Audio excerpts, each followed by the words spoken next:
আসসালামু আলাইকুম রহমতুল্লাহ। আখি, তুমি কি আমাদেরকে একটি ইসলামিক গজল বা কোরআন তেলাওয়াত শোনাবা? জি। তাহলে তুমি সুন্দর একটি কোরআন তেলাওয়াত শোনাই দাও। বিসমিল্লাহ, জোরে জোরে বলো, জোরে জোরে। বিসমিল্লাহির রহমানির রহিম। ওয়াল আসর ইন্নাল ইনসানা লাফি খুসর ইল্লাল্লাযীনা আমানু ওয়া আমিলুস সলিহাতি ওয়া তাওয়াসাউ বিল হাক্কি ওয়া তাওয়াসাউ বিল সাবর। সাউবিস সবর। অর্থ বলো।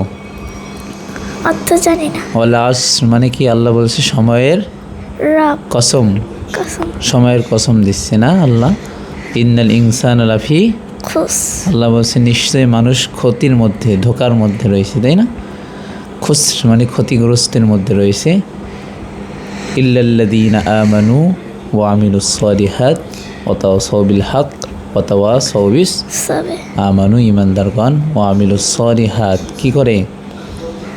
ইমান আনার পর নেক কাজ করে।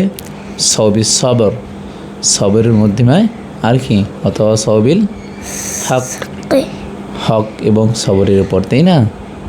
যারা হক এবং সবরের উপর কি করে? নেক আমল করে, ভালো কাজ করে, তারা কিসের মধ্যে থাকবে? সত্যের মধ্যে, সত্যের পথে। আর বাকি সবাই আস মানে কি? ধোকার মধ্যে, ক্ষতিগ্রস্ত। ইন্নাল ইনসান মানে মানুষ, তাই না? যারা সময়ের ব্যাপারে উদাসীন তারা কি? ক্ষতিগ্রস্ত।